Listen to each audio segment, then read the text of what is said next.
de regreso con ustedes y estamos llevando a cabo esta transmisión con el único fin de transmitirte las verdades de fe. Pero ahora quiero hacerte saber que vamos a tratar un tema en común, una explicación.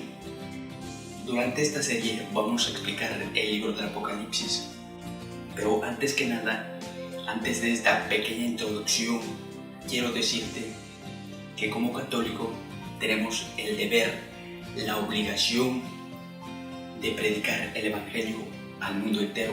¿Por qué?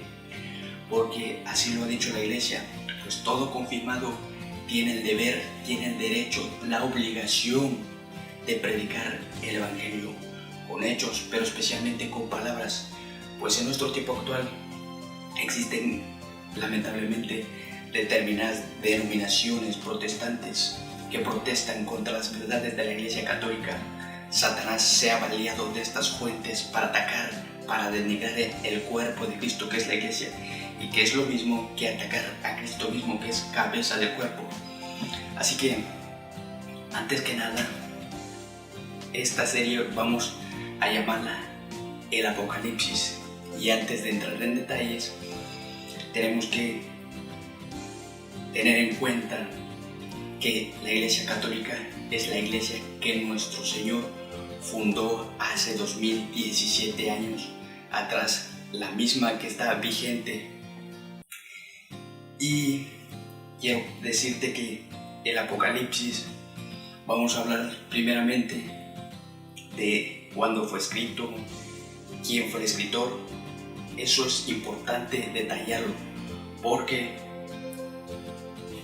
en nuestros tiempos han surgido varias interpretaciones del libro del Apocalipsis. Primeramente, debo decirte que el Apocalipsis fue escrito alrededor del año 68. ¿Por qué? Porque en el año 70 el templo de Jerusalén fue destruido.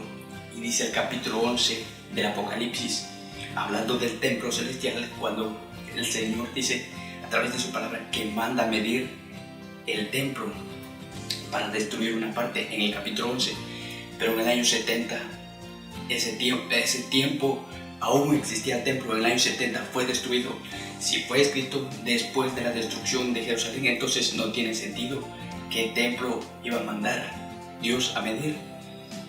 Y después de esto, entre otras cosas, los grandes intérpretes le han dado las siguientes interpretaciones al Apocalipsis. El Apocalipsis habla de la destrucción de Jerusalén en el año 70 después de Cristo. Segundo, el Apocalipsis habla de la sanguinaria persecución de Nerón en el año 68. Tercero, el Apocalipsis habla de la sanguinaria persecución de Domiciano del 81 en adelante, y también la persecución por los judíos hacia los cristianos después de Cristo en el año 50 y 60. Estas son las grandes interpretaciones del Apocalipsis que los intérpretes más antiguos y los recientes han aclarado. El Apocalipsis, porque en nuestra época, si nos detenemos a ver el listado de cuántos intérpretes han fracasado, ¿por qué? Porque no están en consonancia, porque no están en comunión con la que escribió la Biblia, y esa es la Iglesia Católica. Por eso, si nos detenemos a ver, hace falta hacer un video para nombrar todos estos intérpretes y han fallado en el intento, pero porque no están en comunión con la Santa Iglesia Católica. Ahora, después de esta pequeña introducción, vamos a detenernos a hablar detalladamente del Apocalipsis. Antes que nada, sabemos algunos por la historia, la tradición, que hubo varios Apocalipsis. Por ejemplo, un Apocalipsis de Enoch, la Asunción de Moisés, el Testamento de los 12 Patriarcas, el Apocalipsis de Baruch, los manuscritos del Mar Muerto. Todos estos libros, estos manuscritos contienen partes que son claramente de género apocalíptico, y entre los cristianos en el siglo I también existieron varios apocalipsis.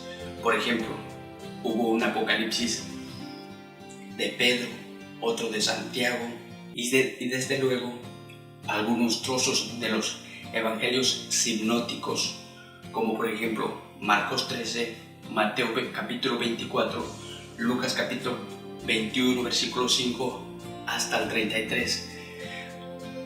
Pues ahorita vamos a hablar solamente del Apocalipsis de Juan, pues ya detallé la escritura, qué tipo de interpretación nos han brindado algunos intérpretes, pero vamos a explicar esto conforme el Espíritu ha revelado a través de la Iglesia. Es decir, todo lo que vamos a plantear a continuación no viene de mi propia interpretación, sino que eso está definido en los escritos de los padres de la Iglesia, en los escritos de la Iglesia primitiva. Todo eso se ha conservado, se ha transmitido por la santa tradición, por la misma Biblia. Por ejemplo, hay un pasaje bíblico que circula mucho, por ejemplo, que es 2 de Pedro 1:20, que dice: sépalo bien, nadie puede interpretar una profecía de la Escritura por su cuenta, ya que ninguna profecía viene de decisión humana, sino que los hombres de Dios, movidos por el Espíritu Santo, dirigieron sus mensajes. Si te detienes a ver, ningún protestante puede o pudo haber citado este versículo. ¿Por qué? Porque ellos toman la Biblia y lo interpretan a su modo. Y si citaran ese texto, se contradijeran. Ahora, como siguiente punto, después de esta pequeña explicación, voy a hacer referencia a que este libro desde un principio fue considerado como anti-ligomena. Quiero decir que fue puesto en disputa por la Iglesia del siglo I, porque como he dicho, habían varios apocalipsis, así que la Iglesia tuvo que usar mucho discernimiento espiritual para considerar los libros genuinos, auténticos, que eran de inspiración divina, y los falsos. Así que entre estos libros estuvieron los siguientes: la Epístola a Santiago, la Epístola de Judas, el Apocalipsis de San Juan, el Evangelio de los Hebreos, el Apocalipsis de Pedro, los Hechos de Pablo, la Epístola de Bernabé y la de Didache. Claro, el único que no fue considerado como canónico fue el Apocalipsis de Pedro, porque la Iglesia había discernido correctamente y no coincidía. Así que, pero sí fue comentado por un padre de la Iglesia. Así que estos libros fueron considerados como anti-ligomena. Lo segundo, para dar a continuación acerca de esta explicación, debemos pasar a explicar qué significa Apocalipsis. Apocalipsis. La palabra Apocalipsis es griega y se aplica para designar a este libro por ser la primera palabra con la que comienza el texto. Etimológicamente significa levantar el velo, remover la cubierta con la que algo está oculto, revelación, descubrimiento. Desde la más remota antigüedad, este libro estuvo incluido entre los libros inspirados que integran el Nuevo Testamento. Los concilios de Trento y de Florencia no hicieron sino sancionar una antigua tradición que se remonta hasta el concilio toledano en el siglo VI, y más aún anteriormente hasta el concilio plenario de África, celebrado en Hiponia a finales del siglo IV. Y todavía se conservan grandes escritos, testimonios de los padres de la Iglesia que fueron contemporáneos de San Juan el Apóstol, como Policarpo, Justino Mártir, Papías. Policarpo, quien fue el discípulo de San Juan, del discípulo amado. Justino Mártir, que fue un gran apologista, un gran laico, defensor de la fe cristiana. Y Papías, sabemos poco de su vida, pero según el historiador Eusebio de Cesarea en su obra, en su narración, la historia eclesiástica, señala que Papías fue obispo de Hierápolis, Frigia, Asia Menor.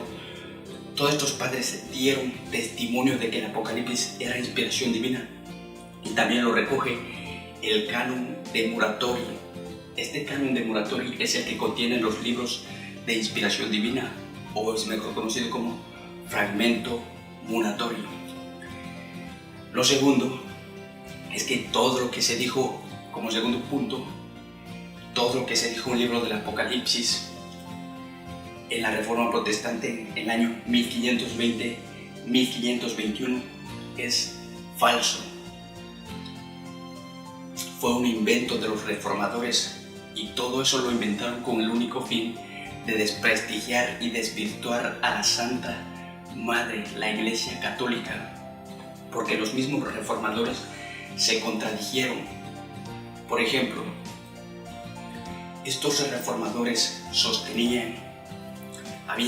inventaron, surgió una idea, un invento de ellos mismos, que por ejemplo, una afirmación como por ejemplo, voy a señalar una afirmación que ellos plantearon en ese tiempo, afirmaron desde entonces que la Santa Iglesia Católica era la ramera, era la figura del capítulo 17.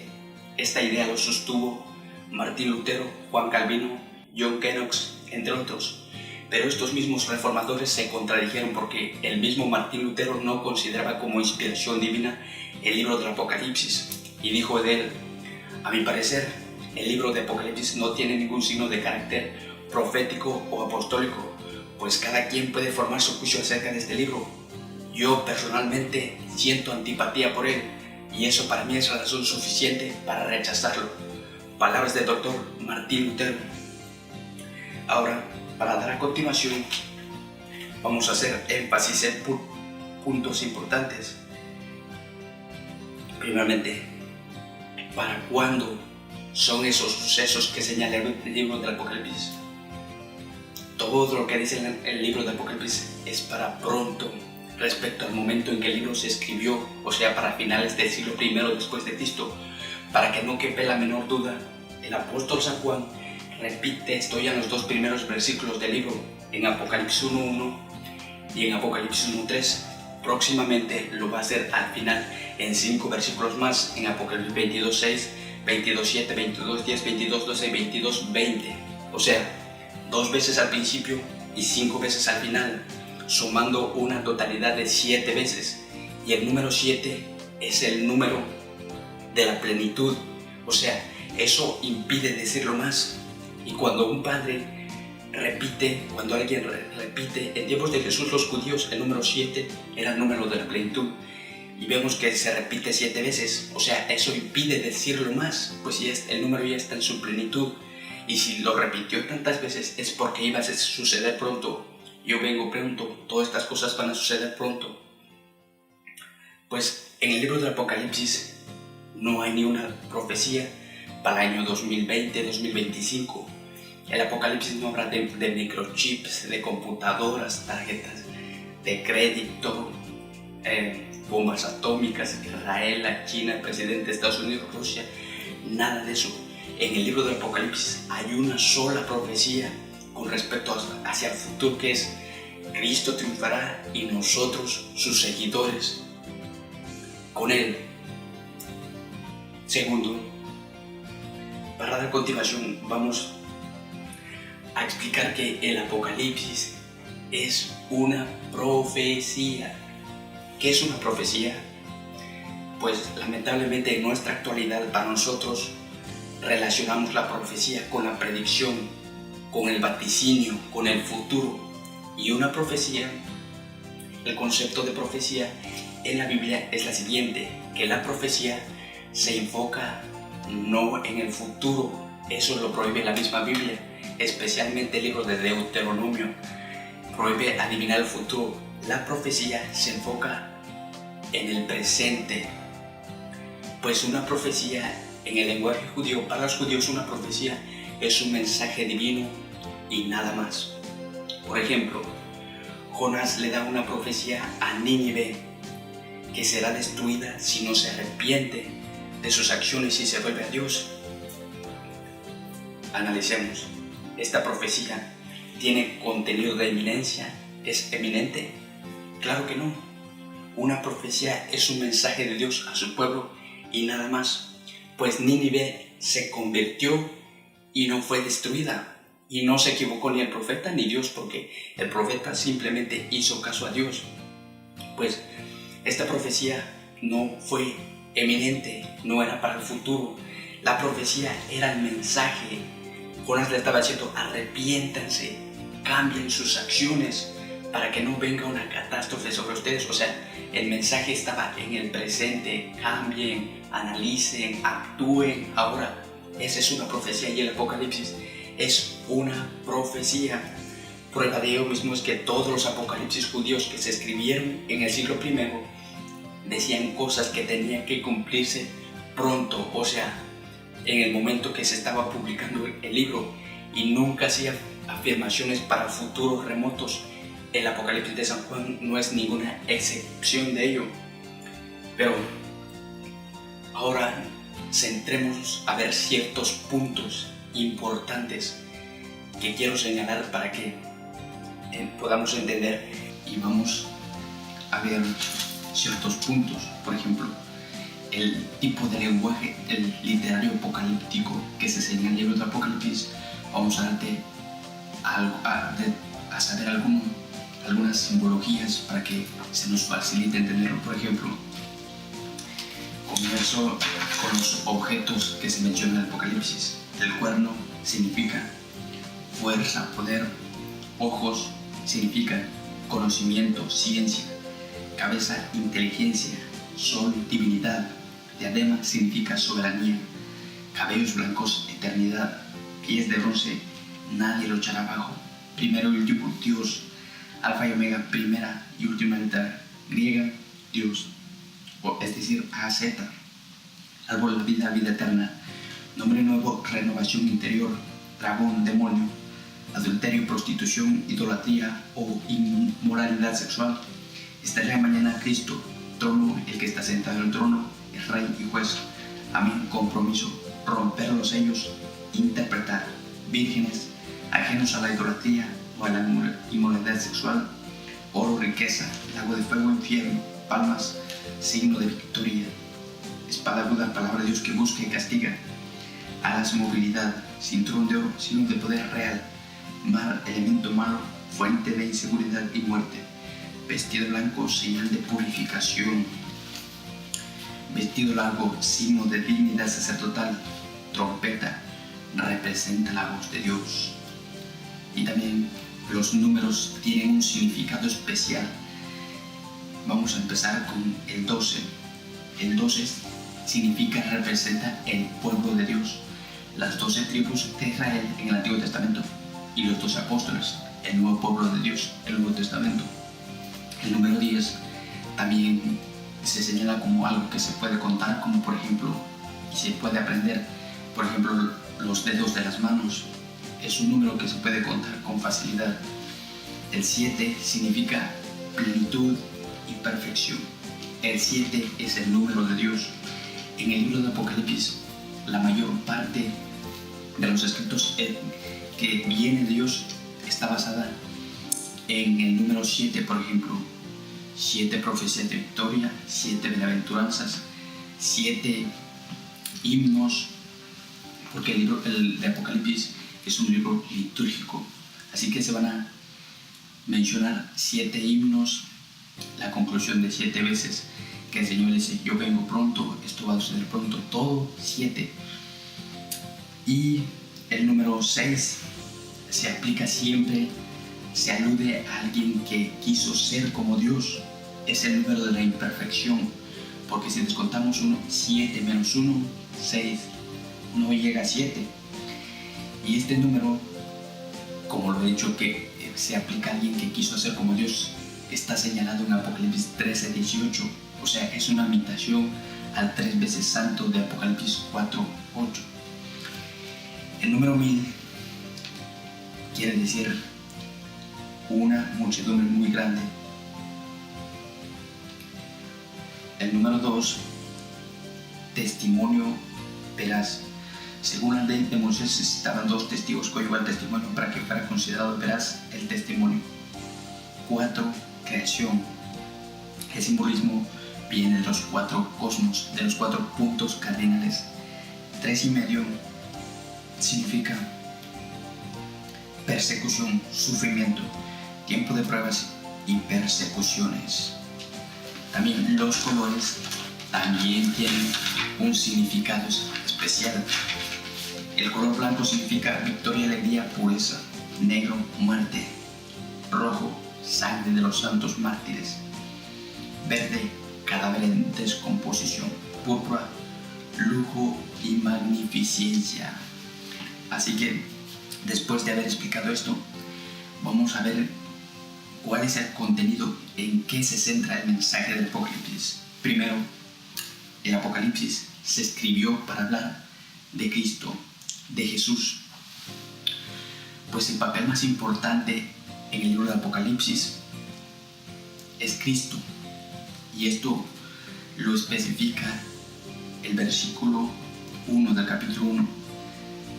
Apocalipsis, revelación de Jesucristo. O sea, el libro se escribió para hablar de Jesucristo, de cosas buenas. ¿Por qué es importante señalarlo? Porque en nuestro tiempo, si nos detenemos a escuchar, a ver en el internet, a través de la radio, a través de la televisión, este libro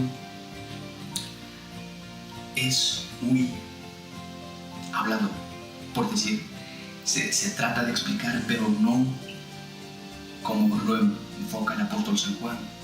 Pues siempre que hacen énfasis que los protestantes, los de otra secta, siempre que emprenden a estudiar el Apocalipsis, es para hablar del 666, del anticristo, de que el Papa es la bestia. Nunca se detienen a hablar de la victoria de Jesucristo, del Cordero triunfante, del león en Apocalipsis 5:5. Nunca vamos a escuchar un mensaje con respecto a eso, sino solamente hablan del anticristo, de la iglesia católica es la ramera, y no es así. El papel importante lo lleva Jesús, o sea, habla de la victoria de Cristo y no del anticristo, de la resurrección y no de la muerte. Pues Jesús es mencionado como sacerdote, como rey, como jefe de ejército, pero el papel primordial lo lleva el Cordero, pues es el único que aparece mencionado 28 veces en los 22 capítulos. ¿Pero por qué? ¿Por qué Jesús se le aplica tantos títulos? Porque si nos detenemos a ver en el Antiguo Testamento, el rey no solamente era rey, por ejemplo, el rey David, aparte de ser rey, era sacerdote. Aparte de ser rey y sacerdote, era juez. Aparte de ser juez, era jefe de ejército. Aparte de ser jefe de ejército, era pastor. Jesús cumplió todas estas profecías por excelencia. Por eso cuando San Juan entró en el cielo, en el capítulo 4, no solamente va a describir el templo celestial y a Jesús ejerciendo el sacerdocio, pues dice la carta a los Hebreos que cuando Jesús murió, tomó el cargo de sumo sacerdote, y San Juan no solamente va a presentar esa parte, no, la parte culminante no es el sacerdocio, sino que aparte de representar a Jesús como sacerdote, interactuando, actuando en el templo celestial, San Juan también va a presentar a Jesús, va a presentar el campo de batalla, lo va a presentar como jefe de ejército en el capítulo 19. Aparte de eso, también lo va a presentar como juez, pues presenta la sala, la corte, Jesús está como juez. Aparte de eso, va a presentar a Jesús como pastor, pues dice que está guiando a su pueblo a los manantiales de agua, de las aguas de la vida. Segundo, el Apocalipsis es puro evangelio, pura buena nueva. Cada vez que leemos el Apocalipsis, debemos pensar, debemos antes tener en cuenta que es un mensaje de cooperación, de fortalecimiento, de consuelo. Así que el libro del Apocalipsis tenemos que aprovechar para fortalecer nuestra fe, esas dificultades para superarlo, porque este libro se escribió en medio de una persecución como consuelo. Así que este mensaje debe transmitirnos ánimo, valor, no miedo. Pues este libro es un libro lleno de esperanza y de victoria. Hay en él 7 profecías de victoria junto con su iglesia y 7 bienaventuranzas como los evangelios.